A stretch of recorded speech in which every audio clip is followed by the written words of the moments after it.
tenemos aquí, hemos hablado ya de la excepción ibérica y os traigo pues lo nuevo que hemos conocido, ¿no? Que es que el gobierno pedirá a Bruselas ampliar la excepción ibérica al menos hasta final de 2024, ¿vale? Esto no es una medida, sino que simplemente el gobierno español va a pedir a Bruselas que amplíe la excepción ibérica. ¿Por qué? Porque a día de hoy está pensado para que acabe en mayo y está teniendo muy buenos resultados. Esto es algo que en un primer momento no lo parecía, porque se estrenó en el peor momento la excepción ibérica. Vuelvo a lo mismo de antes. No soy ningún fan de la excepción ibérica. Creo que se debería haber hecho una cosa radicalmente diferente. Creo que la excepción ibérica es un parche. Creo que no soluciona realmente nada, sobre todo porque es temporal.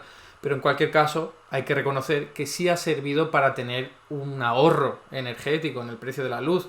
Entonces hay que reconocerlo, al mismo tiempo que hay que decir que se deberían haber aplicado medidas mucho más valientes. Por ejemplo, bueno, hay muchísimas, pero puedes quitar al gas natural de la subasta energética en el mix eléctrico. Esto es algo que quizás compete más a la Unión Europea que al gobierno español, pero vuelvo a lo mismo de antes. Si hay voluntad, se podría haber logrado, se podría haber presionado en ese sentido.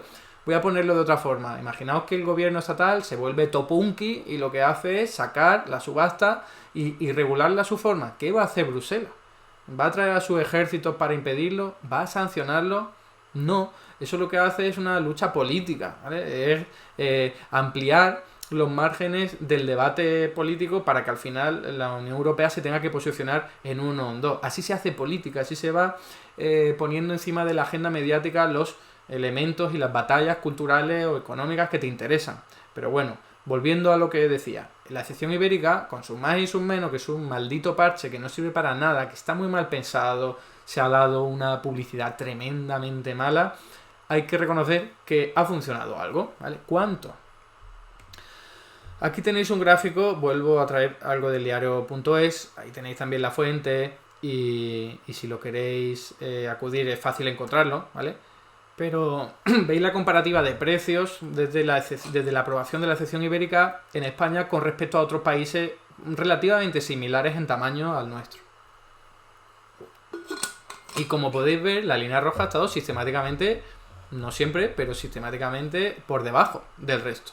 Esto es lo que explica que hayamos tenido unos precios de la luz en el mercado mayoritario, importante esto, porque luego hay la mitad de las familias tienen una tarifa de la luz que no tiene que estar vinculada directamente con esta, ¿vale? Una cosa es donde las empresas van a comprar la energía, que es ese mercado mayoritario, y otra cosa es al precio que te la vendan esas empresas, ¿vale? La mitad de los, más o menos la mitad de los clientes tienen el precio vinculado a este mercado mayorista y hay otros clientes que lo que tienen vinculado es al precio que han pactado durante un año normalmente con las empresas comercializadoras. Entonces, esto que al final, una vez pasa el año, van a tener que volver a pactar un precio y ahí sí se va a ver el efecto del mercado mayorista. Pero en cualquier caso, como os digo, el efecto a corto plazo solo lo notan la mitad de la familia más o menos. Creo que en realidad los datos que no son conocidos, no son fácilmente accesibles, pero la última vez que los publicaron estaba en torno al 60%. En cualquier caso, lo importante es, este es el ahorro. Este es el ahorro que se ha logrado en España en comparación con la situación en la que no se hubiese aplicado esta medida de la excepción ibérica. Aquí veis que hay niveles en los que se logra un ahorro sustancial, ¿vale? Como decía, se estrenó en un mal momento, en una época de ola de calor, en la que hubo que recurrir mucho al gas natural porque las energías renovables no estaban tirando, sobre todo la eólica, y la gente demandaba mucho más aire acondicionado y otro tipo de energía para enfriarse en general, y eso es lo que hizo que al principio pues no luciera tanto esta medida. Pero con el paso del tiempo hemos visto que sí, sobre todo en los últimos meses.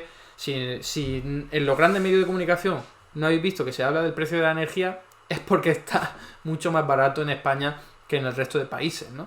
Entonces, eso es una virtud de la excepción ibérica. ¿Que se podría haber hecho muchísimo mejor? Vuelvo a lo mismo, sí, se podría haber hecho muchísimo mejor, muchísimo más ahorro, muchísimo menos beneficios para las empresas energéticas, pero había que dar la batalla a nivel internacional, no solo a nivel del gobierno, de Unidas Podemos que le dé la batalla al PSOE, o la población dando la batalla y presionando al gobierno y a Unidas Podemos al PSOE, sino a la Comisión Europea. Algo complejo, como os decía, bastante complejo.